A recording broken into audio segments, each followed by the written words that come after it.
Hi guys, welcome back to movie cafe. ഇന്ന് വിവേകാനന്ദൻ വൈറലാണ് പറഞ്ഞ cinema റിലീസാണ്. നമുക്ക് എല്ലാവർക്കും അറിയാം, കമൽ സാറിൻ്റെ സിനിമയാണ്. നായകനായി എത്തുന്നത് ഷൈൻ ടോം ചാക്കോയാണ്. അപ്പോൾ അതിൻ്റെ റിവ്യൂ എന്താണെന്ന് നമുക്ക് നോക്കാം. വിവേകാനന്ദൻ വൈറലായോ ഇല്ലയോ എന്ന് നമുക്ക് കണ്ടറിയാം.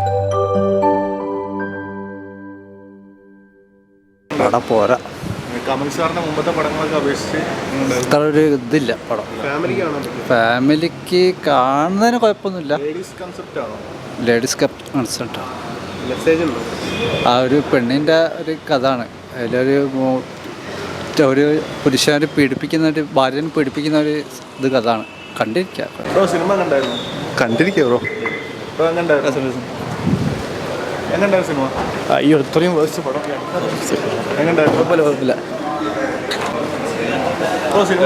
കുഴപ്പമില്ല. കുഴപ്പമില്ല. വെറൈറ്റി സ്റ്റോറി, സ്ത്രീകൾക്ക് പറ്റിയ സിനിമയാണോ? ഫെമിനിസ്റ്റ് സന്ദേശമുള്ള ഒരു സ്റ്റോറിയുള്ള സിനിമ. എന്തെങ്കിലും പുതുമയുണ്ടോ? പുതുമ ചെറുതായിട്ടുണ്ട്. അതൊരു ക്യാരക്ടർ അങ്ങനെ വേറെ പടത്തിലൊന്നും കാണിച്ചിട്ടില്ലായിരുന്നു. ഷൈൻ ടോമിൻ്റെ അടിപൊളിയായിരുന്നു. നല്ല സിനിമ. കമലിൻ്റെ സിനിമ ആയതുകൊണ്ട് കയറിയതാണ്. പക്ഷെ ഒരിക്കലും ഒരു നഷ്ടപ്പെടുത്തിയില്ല. ബെസ്റ്റ്. നല്ല സ്ത്രീകൾക്കും അനിവാര്യമാണ്. ഇത് മറ്റു പുരുഷന്മാർക്കും കാര്യം തന്നെ. കുഴപ്പമില്ല. ഒന്നും പറയാനില്ല. സിനിമ കണ്ടായിരുന്നു?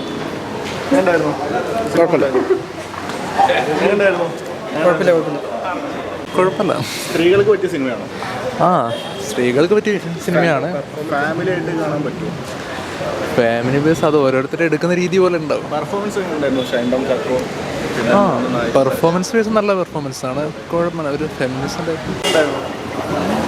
കുറേ പൊളിറ്റിക്സ് കുത്തിക്കയറാനായിട്ട് എന്തൊക്കെയോ ഡ്രാമകൾ, അതായത് എന്താ പറയുക, കുറേ ഫെമിനിസം കുത്തിക്കയറ്റിയിട്ട് തോന്നിയിട്ടുണ്ട്. സത്യം പറഞ്ഞാൽ ഒരിടത്തും നടക്കാൻ സാധ്യതയില്ലാത്തൊരു സാധനമാണ്. സെക്കൻഡ് ഹാഫിൽ ഒരു ഫസ്റ്റ് ഹാഫ് കൊള്ളാം, രസമുണ്ട്, നല്ല ഇൻട്രസ്റ്റ് ആയിട്ട് കണ്ടിരുന്നു. സെക്കൻഡ് ഹാഫിലോട്ട് ലാസ്റ്റ് കാസ്റ്റിങ് പക്ക. കാരണം എന്താ വെച്ചാൽ സത്യത്തിൽ ഷൈൻ ടോം ചാക്കോയ്ക്ക് ക്യാരക്ടർ ചെയ്യാൻ പറ്റുള്ളൂ. ആ കാര്യത്തിൽ ഒരു ഡൗട്ടുമില്ല. കഥയുടെ കാര്യത്തിലാണ് ഞാൻ പറഞ്ഞത് ഭയങ്കര നൈറ്റായിട്ട് പറഞ്ഞത്. അതിൻ്റെ കാസ്റ്റിംഗ് ഒക്കെ കിടുവാണ്. സ്വാസിക എന്ന് പറയുന്ന നടി പെർഫോമൻസ് കിടുമായിരുന്നു. രണ്ടാമത് എന്താ അൻസി, എന്താ ഒരു പേര്, നാട്ടിൽ വരുന്ന ഗ്രേസ് ആനയുടെ ക്യാരക്ടർ കിടുമായിരുന്നു. ഇവർ 3 പേരും കട്ടായിരുന്നു. പക്ഷേ സ്ക്രിപ്റ്റ് നല്ല ഊളായിരുന്നു. അതുകൊണ്ടാണ് സാധനം ഒരു ഇതിലാണ്. അവർ പെർഫോമൻസ് കാര്യത്തിൽ ഒരു ഡൗട്ടും വേണ്ട. സ്ക്രിപ്റ്റ് മോശമായി കഴിഞ്ഞാൽ ഡയറക്ഷൻ എന്തായാലും മോശമാവില്ല, സ്വാഭാവികമല്ലേ. ഫസ്റ്റ് ഹാഫ് എനിക്ക് തോന്നുന്നു ഫസ്റ്റ് ഹാഫ് ഡയറക്റ്റ് ചെയ്ത ഒരാളും സെക്കൻഡ് ഹാഫ് ഡയറക്റ്റ് വേറെ ആളെന്ന് തോന്നുന്നു. ആ രീതിയിലാണ് ഫീൽ ചെയ്യണത്. ആ രീതിയിലാണ് സാധനം പോയിട്ടുള്ളത്. ഫസ്റ്റ് ഹാഫൊക്കെ നല്ല ഇൻട്രസ്റ്റ് ആയിട്ട് പോയ സാധനമാണ്.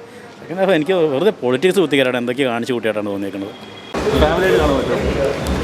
കുഴപ്പമില്ല. വളരെ ആവറേജ്.